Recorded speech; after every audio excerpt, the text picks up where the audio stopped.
So, another day, another episode of Exposing Your Ka-Airbagan Homens Atake! Dito ay pinamagatang nag-threesome kami ni teacher with my tropa peeps. Paraga naman! So hi, I'm M26. Nangyari to around 2024 nung time na nag-aaral pa ako sa kolehiyo, Tagalog na Tagalog. Third year engineering student ako that time and transfer ako sa isang school. So baguhan lang ako sa school pero may mga tropa akong nag-aaral doon at ka-course ko rin. I think electrical engineering, ganon. So dahil sa bago lang ako at hindi ko pa kabisado ang bawat sulok ng school, yung mga tropa ko, tinur ako sa buong school. So nilibot namin mga rooms, ganon. Then, pinaka-last yung faculty and may teacher doon na mukha pang bagets. Tawagin na lang natin siyang Mom Dimple. Kasi may dimple siya kapag nakangiti.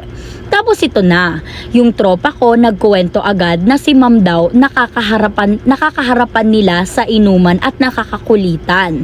Marunong daw makijoin. Sa isip-isip ko naman, ay bata nga talaga to kasi parang nasa enjoy life era pa lang siya, atak sa buhay. Then to make it short, wala naman akong pake that time kasi nga teacher siya. Actually, kaya naman kwento sa akin ng tropa ko yon kasi alam niyang mabisyo rin ako at babaero nung mga panahon na yon.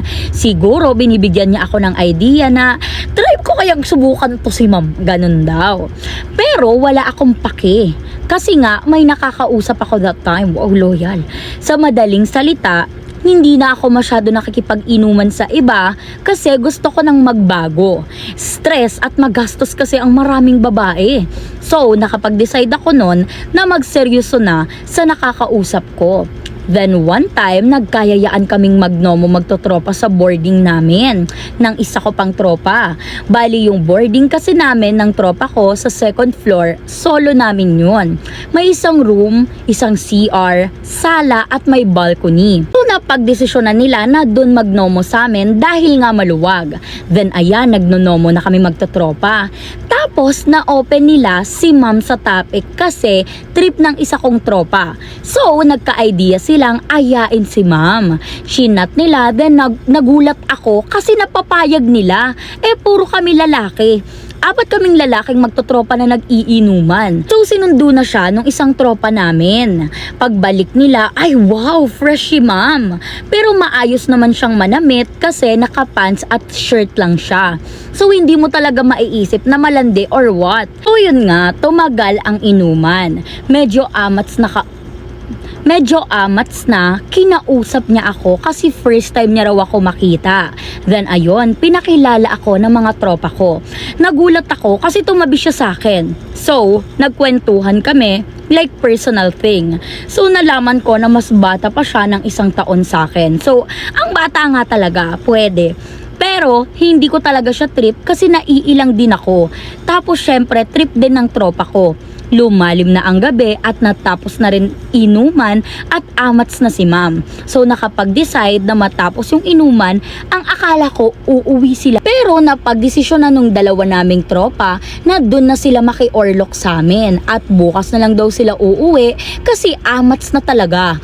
And nagulat kami dahil si ma'am din daw makikitulog na lang din kasi nakalak na raw yung gate ng boarding nila ng ganung oras. Kita ko sa mukha ng tropa ko yung saya, talagang yes! Ganun daw talaga. Kasi parang nagka-idea siya na medyo malandi si ma'am. Kaso itong tropa ko malakas mang asar pero torpe, hindi kayang mag-first move. Fast forward, dahil isa lang yung room namin at isang electric fan namin ng tropa ko sa room, dun na kaming lahat nahiga.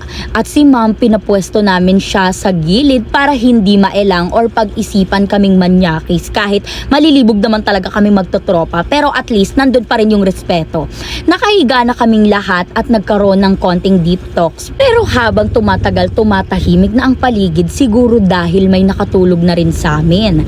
Bali ang magkatabi yung tropa kong may gusto kay ma'am at sumunod ako sa kanya. Gitna ako. At itong tropa kong type si ma'am, kinakalabit ako, sabay bulong na ano raw dapat niyang gawin. At sabay sabi ko naman as a babaero sa aming magtutropa, pinayuhan kong romansahin niya na. Wala nang hiya-hiya. Kasi hindi naman yan makikitulog dito kung hindi rin yan ma-airbog kako sa kanya. Pero itong si torpe kong tropa, nag-topless pero hindi niya malapitan si ma'am. Natotorpe si gago. Editor the rescue ako. Para masimulan, ang ginawa ko, inunahan ko. Sabi ko, alis ka dyan. Ganito gawin mo.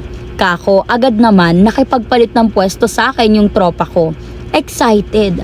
Nakatalikod si ma'am sa akin, bigla kong hinag at hinila paharap sa akin, sabay niliptolelap ko. At gago ang wild ni ma'am, kasi grabe, ang galing niyang makipagliptolelap sa akin. Sabay habang nagliliptolelap kami, niroromansa ko siya, sabay hawak sa juging niya, at nung hinawakan ko na yung ngipay niya, gago basang basa. At nung nakita nung tropa ko yung ginagawa ko, bigla siyang tumayo. Pero guys, wait lang, habol ko lang pala sa part 3. So, 'di ba, walang consent ganun. Hindi mo pwedeng gawin 'yan ha, as a bata. 'Wag mong gagayahin 'to. Kasi hangga't hindi sinasabi, hangga't hindi okay sa babae, tatanungin mo muna kung okay sa kanya. And hindi porket nakatulog or nakitulog yung isang babae sa bahay nyo or sa ganitis sa ganyan, gagawin mo na, magti-take advantage ka na. Okay? O hindi ka para mang-invade ng personal space ng babae ha, or kahit sino pang tao yan. Biglang tumayo yung tropa ko nung nakita niyang niroromance ako na si ma'am. Pagkatayo, nagulat ako, naghubad agad si gago, as in lahat. Wala nang saplot. Tawang-tawa ko rito kasi kitang-kita ko yung reaksyon niya. Akala mo first time makakabira. Bali wet na wet talaga si ma'am. Talagang hinata ko talaga pababa yung pants at panty niya. Nagugulat na lang talaga ako kasi walang angal si ma'am. Talagang airbog na airbog din. So ayun na nga. Nung ijojosok ko na, itong tropa ko, pina-orpap niya yung nota niya kay ma'am.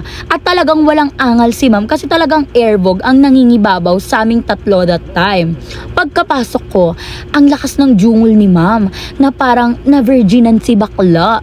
Yung dalawang tropa namin sa room, feel ko nag-orlok-orlokan lang pero alam nila yung nangyayari sa amin kahit lights off kasi sobrang ingay at wild. Nung binayo ko na si ma'am, mas lalong nag-ingay. Akala mo mauubusan ng boses sa jungol. Sobrang enjoying part pa lang ako pero itong tropa ko, pinatayo ako at sabi niya, siya raw.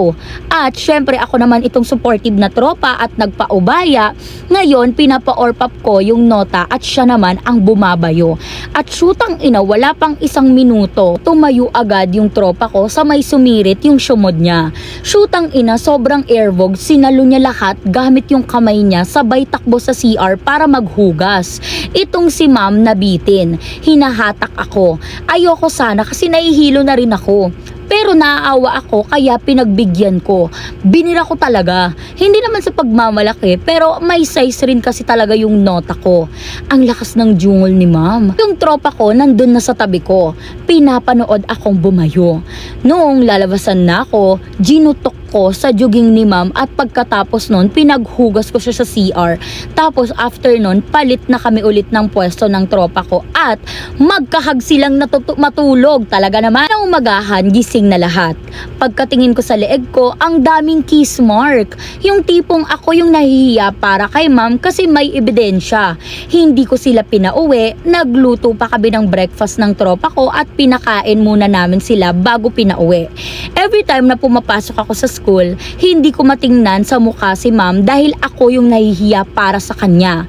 At sinabihan ko rin yung mga tropa ko na wag ipagsasabi sa iba kasi baka masira si ma'am at matanggal sa pagka-teacher. Hindi naman na namin inulit yun pero si ma'am, todo chat pa rin sa akin at feeling ko trip niya ako talaga naman ang pogi.